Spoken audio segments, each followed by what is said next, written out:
Hello and welcome everybody to the next episode of Baroness Barker's book club. I cannot tell you how excited I am about this one. When I set up the book club, I was musing with some friends about what I would talk about, and I said that I wanted to talk about local government, and they all said this is the book that you must have, and this is the person that you must invite because it's an absolute cracker. And I duly thought, well, I better go and have a look at this. And I bought the book and took it away over Christmas. Now, you know that thing they say, you should never judge a book by its cover. Well, this one you should, because on the cover of Sir Rodney's book, it says, read how Halifax invented the guillotine, why dogs could bark at night in Ockley but not in Ossett, how the law told householders in Huddersfield to whiten their doorsteps before 8 a.m. or be fined 5 shillings. Find out what it was like to be doorstepped when Shirley Porter was surcharged £42.5 million for her goings on in Westminster Council. And if that's not enough, tales of Princess Diana's underwear in Roundhay Park and Princess Margaret cakes at Leeds Bradford Airport. And I have to say, having read that is not the half of it. It really is not. Sir Rodney, but welcome very much to this. You are a proud son of Morley in Leeds, previously best known to me as the sign off the M62 at where the M621 goes off into Leeds. But I was looking up Morley earlier on today, and I discovered that there are a number of illustrious people from Morley. Herbert Asquith, the Prime Minister. More up to date for us just now, topical, Helen Fielding, who wrote Bridget Jones's Diary. But perhaps best of all, that star of the literary firmament, Mr. Ernie Wise. And therefore, it is in the spirit of Mr. Ernie Wise that we are going to talk about the book What You Wrote, which is called The Winding Stair. So would you care to enlighten us? Why the title, The Winding Stair? Oh, because I had a very confusing career, which I started out as a journalist when I left school when I was 15, working on the Morley Observer, having been born in the same house, by the way, as Herbert Asquith. Oh, wow. In the meantime, it had become a maternity hospital. Joining the local paper in the days when local journalists really were very lively participants in local life. You know, their big ambition was to get stories. And the local council was run by the Conservatives, and the Labour opposition group delighted to give stories to the local paper which would discredit the Conservatives. And that was great fun to do that. And I think my big assignment as a young reporter was to interview a talking dog in a pub. The landlord used to scratch its chest, and it made a noise which the landlord interpreted as talking. And sent to interview the talking dog with me was a reporter from the Hebden Bridge Times, Bernard Ingham, who became a lifetime friend until he died last year. And Bernard and I decided that the dog couldn't talk, but after a little while we realized there was no story in that. But after 2 pints, we found the dog was talking quite fluently. And Bernard got his story in the Yorkshire Post, and I got mine in the Daily Express. And both of you went on to great things. He with Mrs. Thatcher, and you, perhaps not as a journalist. You pivoted away from journalism into local government, and tell us a bit about how your mum's cousin Arthur was the person who helped you to find your way. Yes, well, he worked in the Morley Town Hall before the war as the office boy. In the war, he became a co-pilot of a Bristol Beaufighter. It was a very successful two-pilot plane. His pilot was the Honourable Anthony Benn, and They shot down 10 enemy aircraft. They both got 2 DFCs.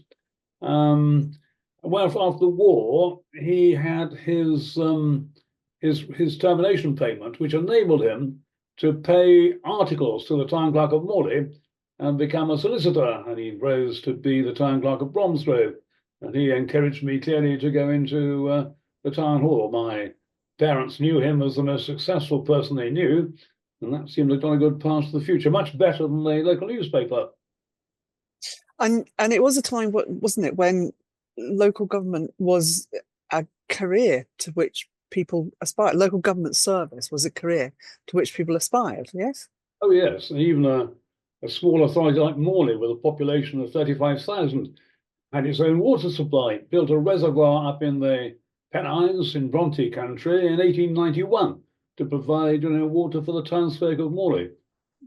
It had many of the powers which had been taken away from local government.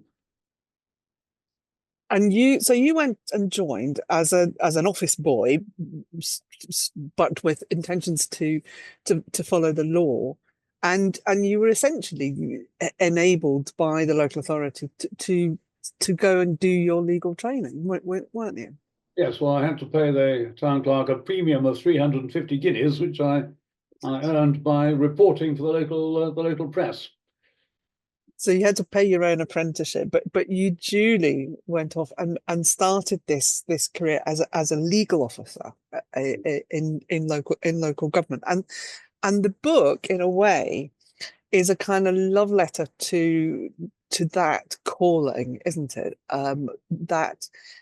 That service of people in local authorities who are busy dealing with whatever life throws at them and the people who they are trying to serve. Yes.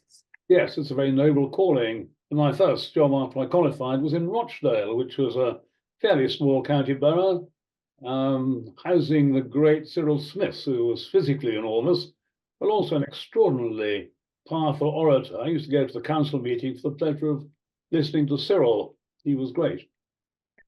And you said one of the things I should say to people, one of the things which marks this book out, apart from it being very well written, because it's written by a journalist, are the chapter headings. It's worth it for the chapter headings alone.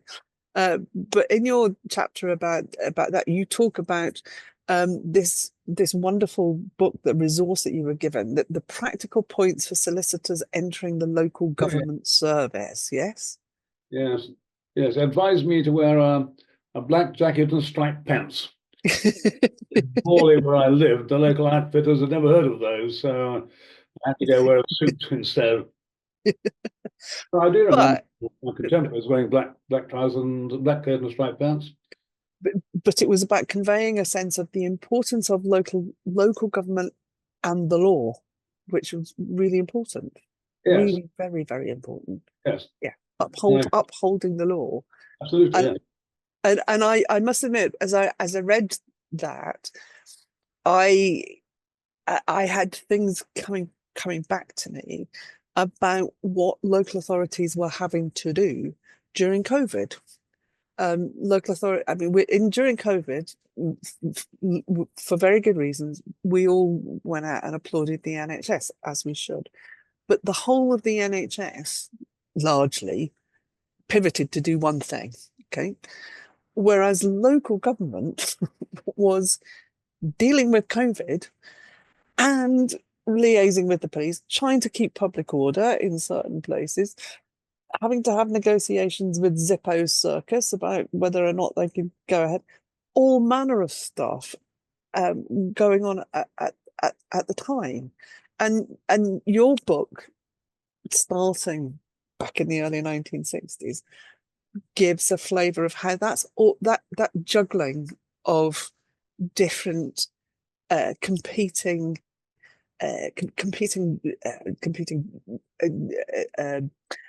issues at any one time in a locality is what the local authority is really about doing. Indeed. Yeah. And back in 1962 in Rochdale, just about every local service was run by the local authority. The police, the fire brigade, the water supply, the council really dominated the town. Mm. Further education, it was all tailored to the economic needs of Rochdale. Mhm. And you had big local employers at the time with whom you worked. I happen to know that part of the world very well. And there are very few big significant local employers in the way that there were back then. No, and indeed, back in the 1950s and 60s, the local employers were very often on the council. And the heads of the trade unions who worked for them were there too. There was a commitment to the town. And the waters of the reservoirs that were built in the 1890s in Morley were paid for, in effect, by the rates paid for by the local mill owners. They had a great, pride in the town. They wanted to go home. Mhm. You went off after that. You went off to work in Leicester. And one of the little passing gems in your book is that present day Leicester and the layout of present day Leicester is largely the result of the dedication of a planning officer who tried for years to get an overhead monorail built in Leicester that never happened. Yeah.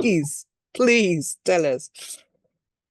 Well, his name was Michielski. That was Japanese time. I think he was the second planning officer to be appointed in this country, and he had that great vision.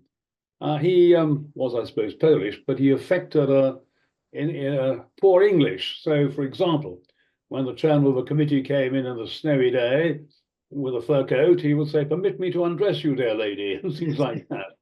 They never got the overhead railway built. It would be interesting if he had done. But Rochdale had its own police force. Sir Robert Mark was the chief constable, who later went to the yard. It had its own theatre. It was a self-contained community, very proud of itself. Interestingly, although it was mostly Labour controlled, control had changed, and the Labour leader, Sir Mark Hennig, actually kept one or two Conservatives as chairs of committees if he thought they were particularly meritorious, very able. I don't think a leader could get away with that these days. It is interesting. I've heard of that. A friend of mine's dad for years, many years, was the only Liberal on Edinburgh Council and the chair of planning. And he was the chair of planning because he was an architect and understood building, and there was a lot of building going on at that point in the 60s and 70s. And to the great credit of the other parties, and to him, they put him in that position. And those sort of things did happen quite a lot, didn't they, in government? They did. I don't think a leader could get away with that. Patronage is the key to staying as leader. But you're a politician, you would know more than I do. Yeah, but along the way, we'll go on to Stockport. Yeah, next. And one of the title of your chapter for Stockport is "Trouble at Mill and Reading the Riot Act." You are the last person in Britain to have read the Riot Act, so please tell us. It's definitely last because it was repealed about 6 months after it was read. It was an American company who took over a local mill called Robert Arundel, sacked all the unionized employees, and brought in a non-unionized female staff. Well, that was read right to a bull to every union member of the Northwest. And so they picketed this mill. And on one day, the deputy chief constable of Stockport, had its own police force, of course, in those days, went to try to sort it out and was crushed by the crowd and had cracked ribs, broken ribs. And the chief constable rang up the town clerk, I was deputy town clerk, and said he must go get the Riot Act read. So I set off with the mayor to read the Riot Act, which is an antiquated piece of English, 1817 or whatever, like, we commandeth all the present to go back or home or whatever. And if you think about a riot, people do not stop to listen reverently to the mayor reading out the Riot Act. I was probably the only person present who heard him read it, actually, because nobody else could hear it. But anyway, it was about 6:30 by this time, and the pubs had opened, so the crowd went away, fortunately, so there was no action. But it was the cause of the riot, of course, at Peterloo when the Riot Act was read. Yes. Anyway. Yeah. Yeah, very good film that recently made Indeed. about and a book that went with it, which is also very worth reading. We'll come back to books, which is our raison d'etre in a bit. But moving to you moved from Stockport to West Yorkshire in 1973, and you went because a new combined authority was being put into place. And the chapter heading for that one is Testicles, Brontes, Eurovision, Snow and a Swan. You wrote it, so over to you to explain that chapter heading and reorganisation of local government in Yorkshire in 1974. Yes. Where to start? I think the Swan was when we opened some wetlands to the public, and the swan emerged from bank and chased the tram of the recreation committee around the lake. What else? Oh, one feature was all the local legislation which had accumulated over the years, which the county council had to rationalise it. I mean, local legislation was very significant. The Clean Air Act, for example, was based on the Manchester Corporation Act. But we had a lot of 19th century legislation. So, for example, in Huddersfield, you had to whitewash your step before 8:30 in the morning or face a fine. If you had to notify the driver before you could take a corpse on the bus. And the guillotine lies going through the archives, splendid archives, which normally said Joe Bloggs hanged this 24th day of February. But in Halifax, it said Joe Bloggs swung this 24th day of Halifax because they had the guillotine in Halifax. They invented that in the 13th century. It was spotted by the Earl of Morton when he was coming back from a visit to Queen Elizabeth. He took it to Edinburgh, where it was known as the Maiden from Halifax. Unfortunately, he himself fell out of line, was executed by his own guillotine 20 years later. But because of the all alliance between Scotland and France, a Dr. Guillotin came from France, saw this wonderful contraption, and brought it over to France as a humane method of execution. Rather than have an executioner hacking away with a great big axe, this is a very simple way of doing it. The other feature in Halifax, where they have the guillotine, and there's a replica, by the way, in Halifax in the street there, is if you stole a cow or a pig or a horse, it would be taken by a rope to the blade of the guillotine. So the animal which was stolen would be the very thing which delivered the coup de grace and released the chop. Stylish, yeah. Stylish, you have to say. All of which in wonderfully vivid tales, I think points to an enduring aspect of local government. And one of the reasons why I think it is so fascinating is that it is absolutely about local life and local bylaws and how the citizens of an area relate to authority in their daily life, and that endures. Yes, and remains important. But referencing as you did the fact that local government, big local government reorganisation of 1974, national government, and particularly I would suggest the Treasury, I think has always failed to get the importance of local government. Would you agree with that? I mean, you've never, I should say at this point, you've never been a civil servant ever, have you? You've always been in different roles. Oh, well, the way in which local government powers have been removed and the way in which local government spending has grown under the control of central government over the, 60 years I've been involved is really quite extraordinary. We're far more centralized now in terms of money than any other country in Europe. 91% of the money is now controlled by central government. And places like Bradford, where I live, really are completely strapped. And the way in which local government spending has changed. So 87% of Bradford Council spending is now on social care. So many of the services which people, value, ordinary people, like cleaning the road, getting the snow, the libraries, etc., have gone to the wall.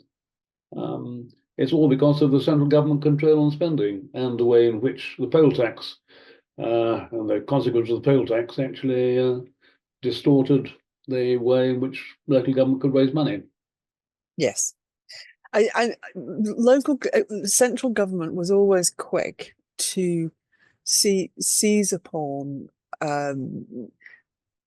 scandals in local government in order to leverage its own power over budget spending. And I think, for example, of all the stuff that went on in Merseyside in the early 1980s, but one of the most famous of all was Westminster under Shirley Porter and the Westminster housing policies. In the chapter that you entitled "The Fridge Freezer and Dame Shirley," please take us into that. Well, the West Yorkshire County Council was very much my creation. I really devised its structure and got it together and to run. So I was really heartbroken when Mrs. Thatcher abolished it, basically because she disagreed with its policies. I think she probably wanted to abolish Derek Hatton in Liverpool, and the nearest she can get to it was Ken Livingstone and the GLC in the metropolitan counties. But I had to go and get a job after that. The Westminster job came up and had been taken over by Shirley Porter, who was not in the tradition of Westminster leaders who were rather grand people. She was very much a daughter of the chair, the founder of Tesco's, enormously wealthy. In the elections, the Conservative Party nearly lost control. If 117 people in the Cavendish constituency had voted Labour, they would have taken over, which in those days would have been completely unthinkable. And that prompted Shirley to decide to gerrymander. And the first thing she did to achieve that, a necessary step, was to sack me, basically, because I clearly wouldn't have gone along with that.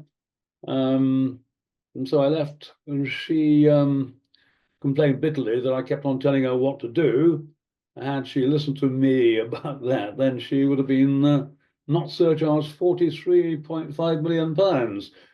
Curiously, she was probably the only councillor in the country who had £43.5 million, since her father was the owner of Tesco's, basically. So it's a saga which lasted for years and years and years. And is in itself the subject of a number of books. And is it Paul de Malden? Nothing Like a Dame. I mean, if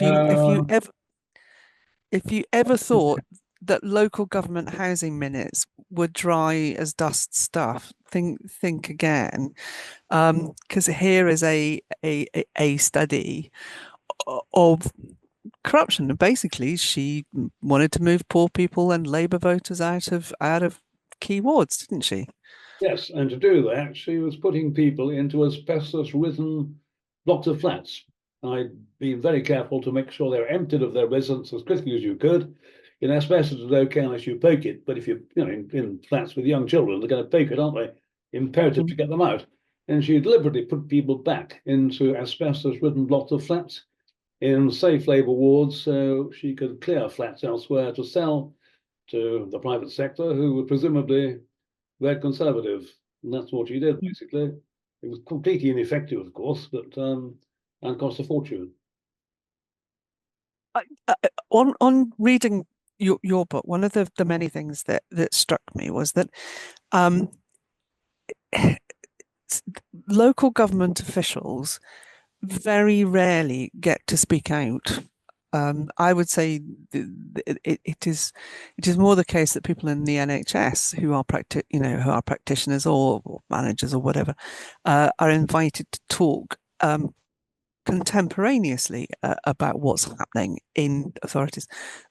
Discretion, it seems to be an overwhelming trait of local government officials. Would you agree with that? And and if you would, do you think that is a good or a bad thing?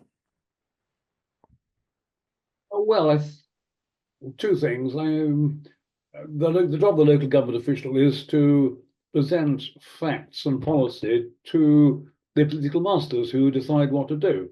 One of the disastrous decisions that Shirley took to save money was to close 3 cemeteries, which she sold for 15p and gained all that. And that was, I read a very, very strong report to the committee condemning it and saying that was a breach of trust, etc. It would result in the cemetery being neglected. I pointed out privately that one of them was in Mrs. Thatcher's constituency, but Shirley went ahead and sold them for 15p. An old music-hall joke. Do you remember the 1980s when you buy a packet of cigarettes and 3 cemeteries and get change from a pound? But she went ahead and did that. So I have come across decisions, I remember in Stockport, 2 decisions taken by the council there, which I thought were entirely wrong at the time, but which I came later to believe were absolutely right. So it's a height of arrogance for local government officers or public servants generally to second guess politicians. If they should tell them up front if they think something is wrong, but I think they should then, within the law, accept those decisions. Certainly, I think the way in which Shirley Porter put people into asbestos-ridden blocks of flats was criminal, and nobody would agree with that, or should agree with that. You've spent a lifetime observing local councillors from aldermen in bowler hats in northern towns, imbued with that sort of civic responsibility, through to Shirley Porter. What do you think makes an outstandingly good local councillor, and what do you see as being the sort of main flaws of local councillors? Oh, I have worked with the majority of councillors I've worked with were extremely able people. I worked with some extremely impressive people with whom I got on very well and admired greatly. Shirley Porter was a rogue exception. She had no real political principles. Indeed, when she first got elected as a Conservative councillor, she was actually a member of the Liberal Party. Oh my God. Didn't know at the time. No, I think I would trust councillors. The fact that they have to answer to somebody who lives on the next street makes them extremely aware of local concerns. And I have a huge amount of faith in local councillors. I've known hundreds, thousands of them, and generally speaking, I'm very impressive. The leading members really are pretty impressive people. I remember taking a dozen of them to see Tony Blair, who was not impressed by local government. I took 12 extremely able people with me to meet him. And when they all left, he said to me, really quite surprised, gosh, they're really quite good, aren't they? It really was a surprise to Tony Blair that local councillors were able. Okay. We've had a couple of questions that people have sent in, and I want to bring them in. Somebody was following on from that point, was saying, what do you think that local government should do to rebuild public trust in it as an institution? I'm not sure that local government has lost public trust. The problem of local government now is the extraordinary deprivation of money. In Bradford, where I live, 87% of the council's budget goes on social care. There's absolutely nothing left in a capped budget for the services which local people actually value. Just cleaning the streets or the libraries and things like that, or the arts, There's no money left after you've spent 87% on social care. The way in which children's social care, the costs have quadrupled over the last 5 years is quite extraordinary. Another question somebody sent in, one thing that we do know that the public cares passionately about is about the environment and the climate emergency, and so too do many councillors. What would be your advice to somebody who's working in a local authority which is working under those financial constraints that you've mentioned, but who desperately wants to do something? What's the modern day equivalent of that council that built a reservoir back in the 19th century for the good of the people of Bradford? Well, I built the last. Well, I was responsible for building the last municipal reservoir in the country, actually, Irwood, and of course, privatisation of reservoirs was taken through because it was said the Treasury would never finance new reservoirs, and of course, since privatisation, no reservoir has been planned and built.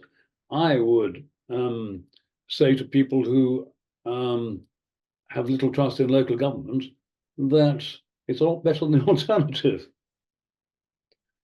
Yes. Yeah. Okay. Because we're a book club, I wanted to take the opportunity to ask you, what would you say would be your favourite books? They can be fiction, non-fiction, about local government.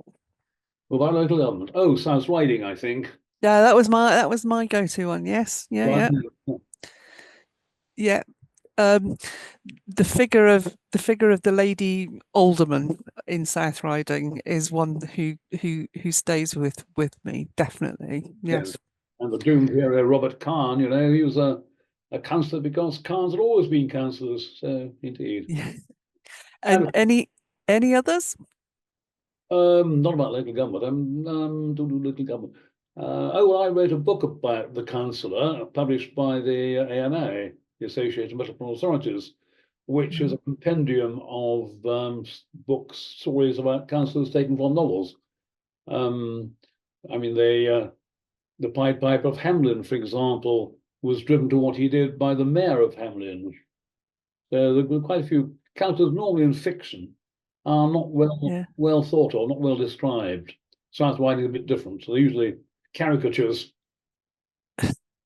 Yes, I suppose. I suppose if we went a bit wider and talked about TV, GBH would definitely have to be up there, I think, for me. Any television that comes to mind on local government for you? Can't think of any television programs which I have watched about local government. Okay. Well, I will give you one, which is bizarrely is an American one. You wouldn't think American local government would spring at all, but Parks and Recreation, the sort of comedy program that was on American television. Yeah, trivial in many ways, but actually, for some of us, was was a revelation because we didn't think about Americans as having an affiliation with local government in the way that we do, but they do. They absolutely do, I suppose. They yeah. do. Yeah. Hmm, So okay. my one direct experience was going to Westminster, Colorado, X years ago. Obviously named after Westminster in England, and they were putting up a new town hall, and they invited the mayor of Westminster, England, and me to go over, which was quite fascinating. The only problem was when we arrived at the site for the formal laying of the foundation stone, they break into a jazzy tune. Luckily, the Lord Mayor realized it was God Save the Queen in a jazzy version, so we stood. Now, you also had an involvement with James Graham, the playwright who writes the wonderful plays, wasn't it? Didn't you? Oh well, yes. I was thinking about this house. Yes, Yes. that was a very dramatic episode when the Labour government in what it was, the last days of Jim Callaghan, lost a vote. I was there at the time because I was doing things in the House of Commons, and Doc Broughton, the Morley MP, was on his deathbed, and the Tory whip Bernard Weatherall offered to pair with him, and Walter Harrison, the Labour deputy chief whip, refused because he knew he'd done that. The whole survival of the government depended on that.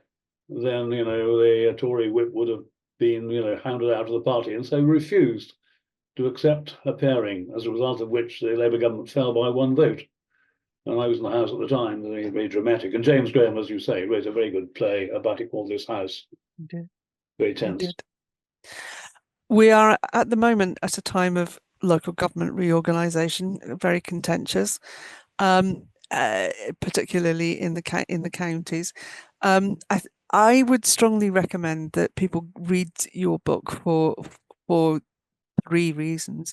One, I think it shows the enduring importance of local government, no matter what it is having to endure politically and financially. Secondly, I think it is it is an expression on behalf of a group of professionals who normally don't get to speak about what they do with the candor that other professions get to do. It's very difficult to call out your political masters. And thirdly, it is, I have to say, one of the most absorbing and entertaining books that I have read in a very, very long time. A book that goes from Princess Diana's underwear to talking dogs to the Bradford Football Club fire and how that could and should have been avoided if the football club had listened to what the local authority had said to it beforehand. It's all there. It's Now, absolutely all there. Yorkshire Ripper, I can remember getting the Yeah. chief inspector of police on the phone from London after Mrs. Thatcher in the cabinet had said because the police couldn't catch the Yorkshire Ripper, she herself would come up to Wakefield and take charge of the investigation. And the chief inspector of police, Jim Crane, rang me up, panicking. Nobody wanted Mrs. Thatcher, especially her minders, to come and take charge of the investigation. Well, So Rodney, thank you so much for doing this episode of the book. I cannot tell you how much I have enjoyed it. I've been looking forward to this for ages. And to everybody, if you're only going to buy one book this year, make it this one because it is well worth it. So Rodney, thank you so much for taking us up the winding stair. thank you very much.